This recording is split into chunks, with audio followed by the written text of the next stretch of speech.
Return to me the memory of how. नमस्कार दोस्तों, आपको याद होगा कि पिछली वीडियो मैंने कोरोना वायरस से संक्रमित मरीजों में लक्षणों के विषय में जिक्र किया था। अब आगे बढ़ते हैं हम लोग।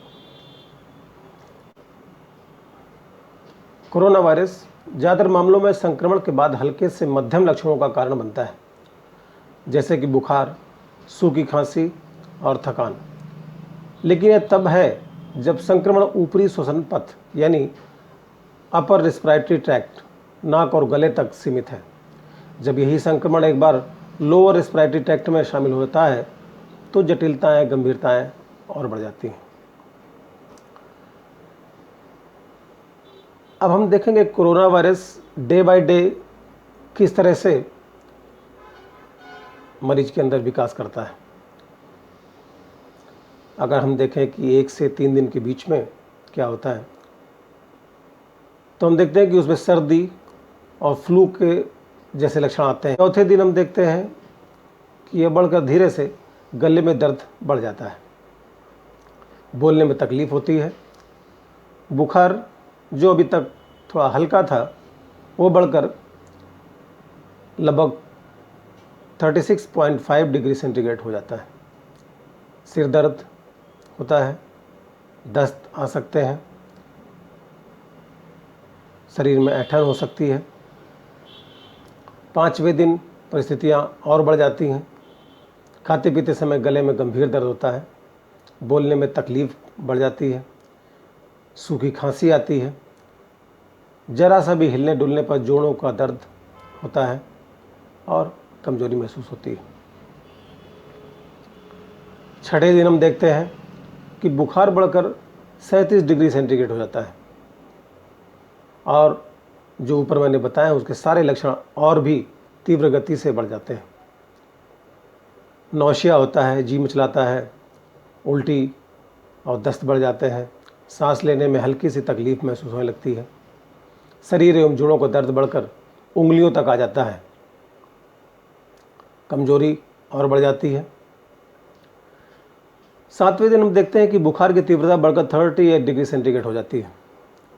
थूक के साथ अत्यधिक खांसी आने लगती है और उपरोक्त सभी लक्षण और बिगड़ जाते हैं या बढ़ जाते हैं। 8वें दिन हम देखते हैं कि खांसी और बढ़ जाती है, आमतौर पर सूख जाती है, सांस लेने में कठिनाई और बढ़ जाती है, छाती में थोड़ा सा भारीपन और दर्द होता है, रोगी की विषाक्त उपस्थिति यानी टॉक्सिक अपीयरेंस बढ़ जाता है, बुखार की तीव्रता बढ़कर 38 डिग्री सेंटीग्रेड हो जाता है। 9वें दिन हम देखते हैं कि चेहरा नीला पड़ने लगता है, किडनी कार्य करना बंद कर देती है, श्वसन तंत्र कार्य करने में अक्षम हो जाता है, साथ ही शरीर के कई सारे अंग अपना कार्य करने में विफल हो जाते हैं। और अब हम देखते हैं कि कोरोना वायरस से संक्रमित मरीज अपनी ज़िंदगी कितनी आसानी से कैसे खो सकता है या कैसे खो देता है। कोरोना संक्रमण में ज़्यादातर मरीज न्यूमोनिया और फेफड़ों यानी लंग्स में सूजन की वजह से मरते हैं। गंभीर न्यूमोनिया से ग्रसित मरीज जिनके फेफड़ों में बाढ़ आने वाले द्रव में डूबने के कारण मौत हो सकती है। वायरस संक्रमण की वजह से मरीजों के श्वसन प्रणाली में, रेस्पिरेटरी सिस्टम में सूजन आ जाती है और वह कठोर हो जाता है, जिसकी वजह से फेफड़ों में रक्त प्रवाह के दौरान ऑक्सीजन पास होने में कठिनाई होती है और वह कार्य करने में अक्षम हो जाते हैं। परिणाम स्वरूप मरीज की मृत्यु हो जाती है। तीव्र न्यूमोनिया, सांस की विफलता, विषाक्त झटका यानी शॉक, शरीर के कई अंग खराब हो जाना यानी acute pneumonia, respiratory fail, septic shock, multiple organs failure. और चूँकि कोरोना संक्रमण में निमोनिया का रोल सबसे महत्वपूर्ण है, इसलिए मैं आप सबको इसके बारे में थोड़ा सा अवगत कराना ज़रूरी समझता हूँ, क्योंकि निमोनिया की वजह से ही लोगों की मौत होती है। 450 लोगों में निमोनिया लगभग प्रतिवर्ष होती है और दुनिया के सभी हिस्से इसमें शामिल हैं। यह सभी उम्र के लोगों में मृत्यु का मुख्य कारण है, लेकिन ज़्यादातर यह 5 वर्ष से कम उम्र के बच्चों और 75 वर्ष से अधिक उम्र वाले बुजुर्गों में अधिक होता है। एडविन क्लेब्स वह पहला व्यक्ति था जिसने 1875 में निमोनिया के कारण मरे हुए व्यक्तियों के वायुमार्ग का विश्लेषण किया था। 2 आम बैक्टीरिया जनित कारणों में स्ट्रेप्टोकोकस निमोनिया और क्लेबिसिएला निमोनिया की पहचान से संबंधित आरंभिक कार्य कार्ल फ्रेडलैंडर और एल्बर्ट फ्रैंकले ने क्रमशः 1882 और 1884 में किया था। फ्रेडलैंडर के आरंभिक कार्य ने ग्राम स्टेन को पेश किया, जो कि एक मूलभूत प्रयोगशाला परीक्षण था जिसे आज भी बैक्टीरिया को पहचानने और उनका वर्गीकरण करने में उपयोग किया जाता है। क्रिश्चियन ग्राम के 1884 में पेश किए गए पेपर में 2 बैक्टीरिया के बीच भिन्नताओं को पहचानने की प्रक्रिया की व्याख्या की और दिखाया कि निमोनिया एक से अधिक सूक्ष्म जीवों के कारण हो सकता है। आधुनिक चिकित्सा का पिता के नाम से जाने वाले सर विलियम ओस्लर ने निमोनिया द्वारा होने वाली मृत्यु और अक्षमता को मान्यता प्रदान की और इसको 1918 में मनुष्यों की मृत्यु का कप्तान कहा, क्योंकि इस समय तक इससे होने वाली मौतों की संख्या ने तपेदिक यानी टीबी से होने वाली मौतों की संख्या को बहुत पीछे छोड़ दिया था। ओस्लर ने निमोनिया को बुजुर्ग आदमी का दोस्त कहा था। 20वीं शताब्दी में पेनिसिलिन तथा अन्य एंटीबायोटिक आधुनिक शल्यक्रिया तकनीकों और गहन देखभालों के आगमन के साथ विकसित दुनिया में निमोनिया में मृत्यु दर तेजी से कम हो गई। 1988 में हेमोफिलिस इन्फ्लुएंजा टाइप बी के विरुद्ध नवजातों में टीकाकरण की शुरुआत ने इन मामलों में और कमी कर दी। 1977 में वयस्कों और 2000 में बच्चों में स्ट्रेप्टोकोकस निमोनिया के विरुद्ध टीकाकरण ने ऐसी ही कमी को और कम कर दी। ऐसे मरीजों की संख्या कम होने लगी।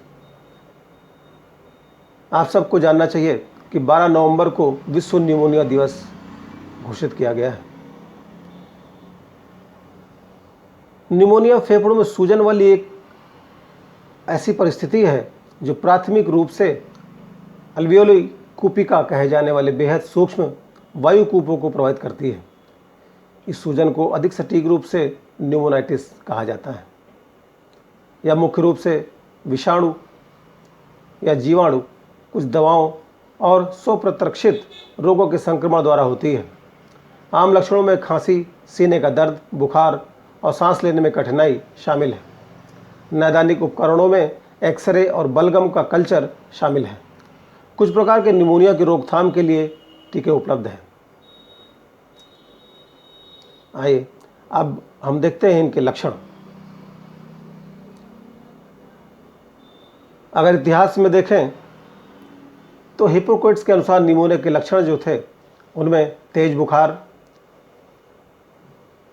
दोनों ओर दर्द, कफ की उपस्थिति के साथ निश्वसन होता है, खांसी से निकले कफ का रंग सुनहरा या गहरे नीले रंग का हो या पतला मटमैला रंग का हो, सांस लेने में तकलीफ हो, मूत्र यानी पेशाब पतला व बदबूदार हो, गर्दन व सिर से पसीना आता है और जब रोग हिंसक हो जाता है यानी गंभीर हो जाता है तो परिणाम में घुटन और चक्कर आदि हो सकते हैं।